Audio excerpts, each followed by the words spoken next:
Week 14 predictions, games we haven't already gotten to. Really interesting game in Knoxville Saturday. It's the 3:30 Eastern Time CBS game of the week. Florida is a 17.5-point favorite against Tennessee. Had a lot of you hitting me up in the DM saying, why isn't this number bigger? And my answer back was, why waste time asking me? If it seems like such sure money, just go bet it. By the way, this number is still available. This would be a very confusing upset. I know there have been bigger point spread upsets this year already, but I mean, how would you feel if you're watching your TV and it's about 6:30, 6:45, 7 o'clock, and you're watching the clock wind down and Tennessee is eking out a 31-28 win over Florida? Like, that would be pretty crazy. Not out of the realm, but it'd be pretty crazy.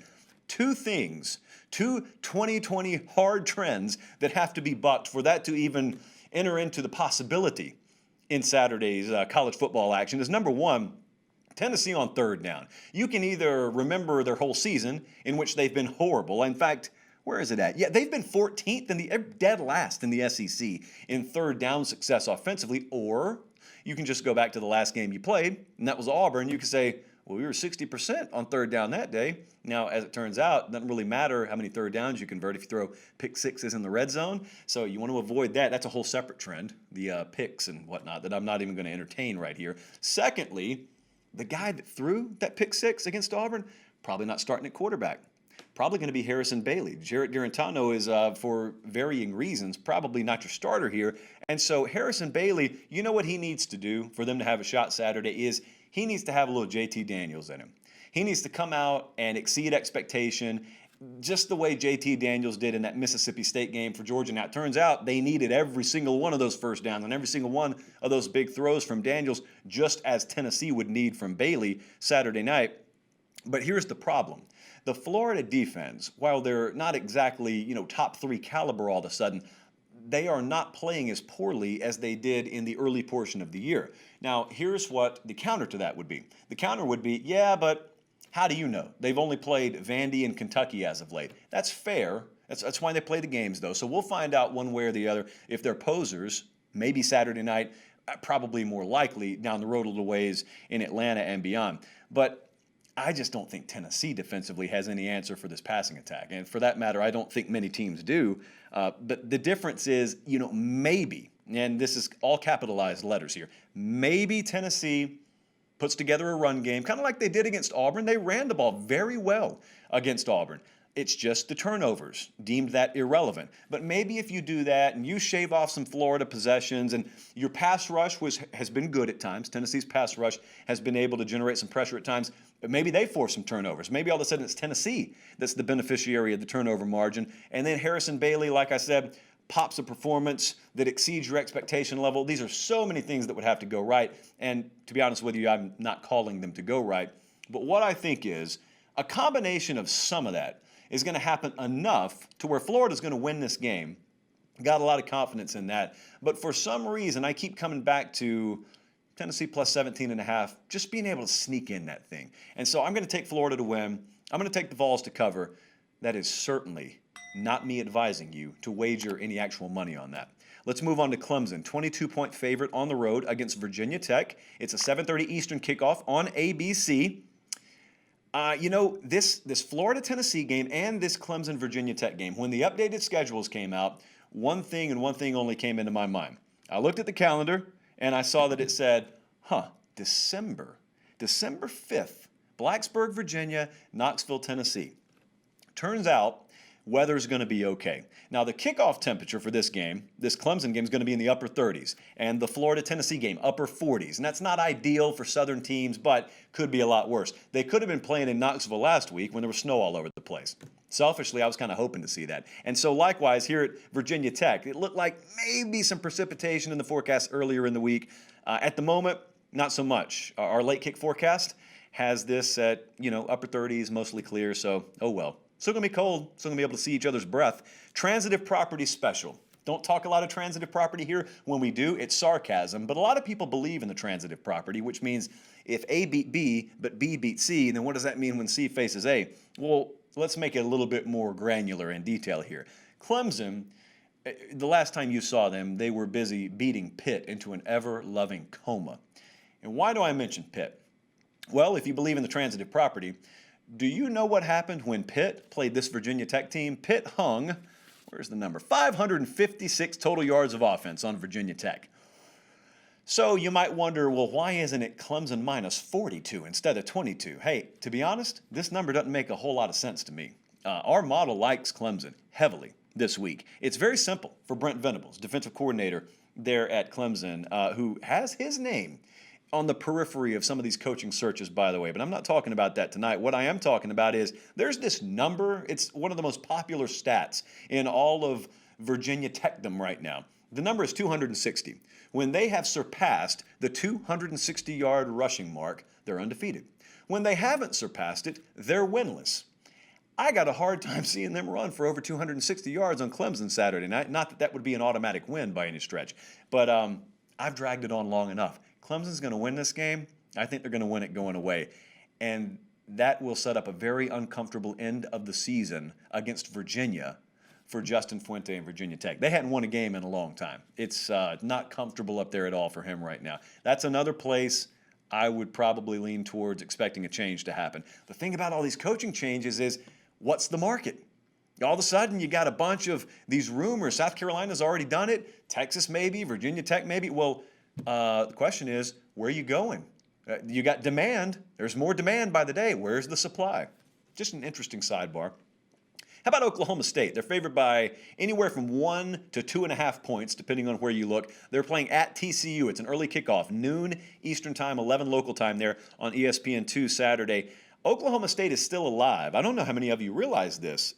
They are still alive in the Big 12 title race. Like, they can still make it into that game. They need some help, but they can still make it into that game. Now, before I dive into this, I don't know. I can't remember where I saw this today. I mean, it's public information. Sourcing is not critical on this. Gary Patterson and Mike Gundy, who are the respective head coaches here of TCU and Oklahoma State, in a world where we are talking about coaching changes and hot seat rumors and whatnot, do you realize the combined tenure of these head coaches at their current outposts is 35 years? Gundy has been at Oklahoma State since, I want to say, 2005, and Gary Patterson has been at Oklahoma, or at TCU rather, since 2000.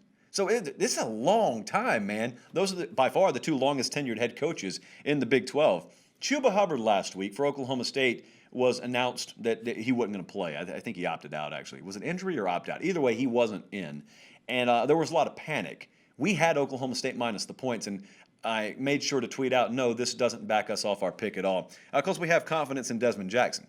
And he validated that confidence. He ran for 235 on 36 carries. Now, they rode him pretty heavily, obviously, last week. That's like a Derrick Henry number, 36 carries for 235 yards. So what I didn't just do is compare Desmond Jackson to Derrick Henry. What I did say is he's been more than a serviceable replacement, and I would expect to see a lot more of him. Now, here's the issue, and here's why they really need to ride him.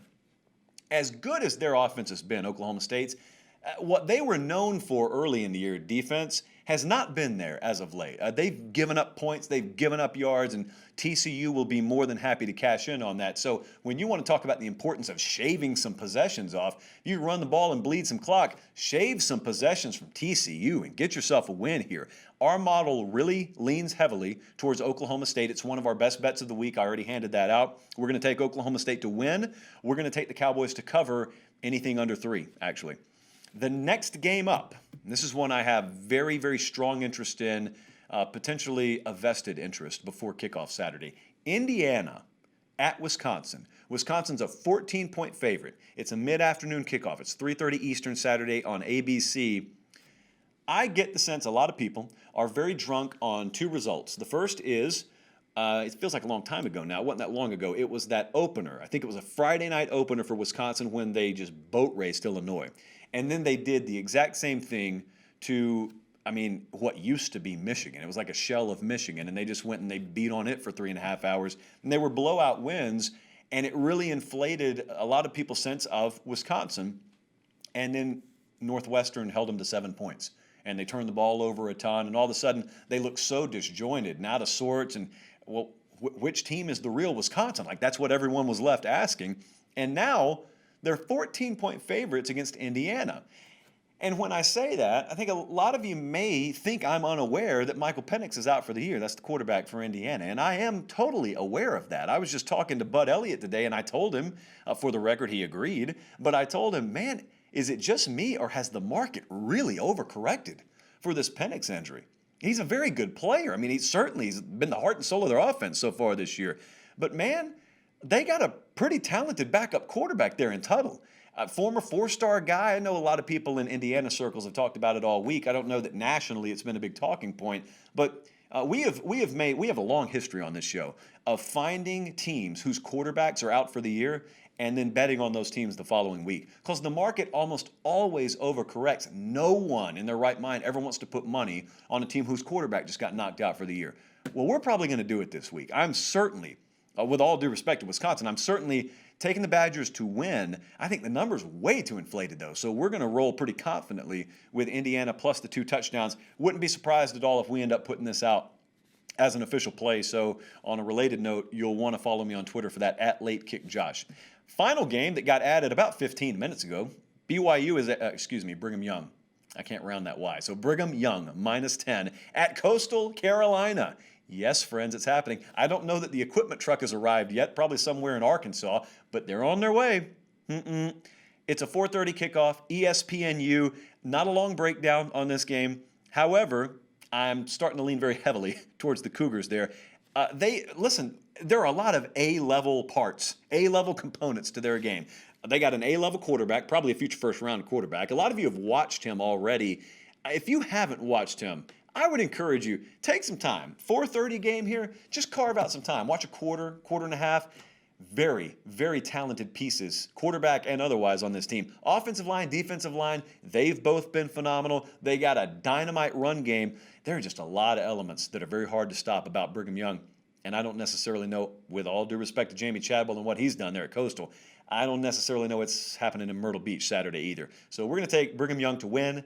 We're also going to take BU to cover the 10 points. And that concludes our added Week 14 predictions. Looking forward to this week. I mean, we had a couple of weeks ago people talking about how slow it was, and it ended up not being that way, but hadn't had that since. Like, we got a really good slate here, got really good slates coming up.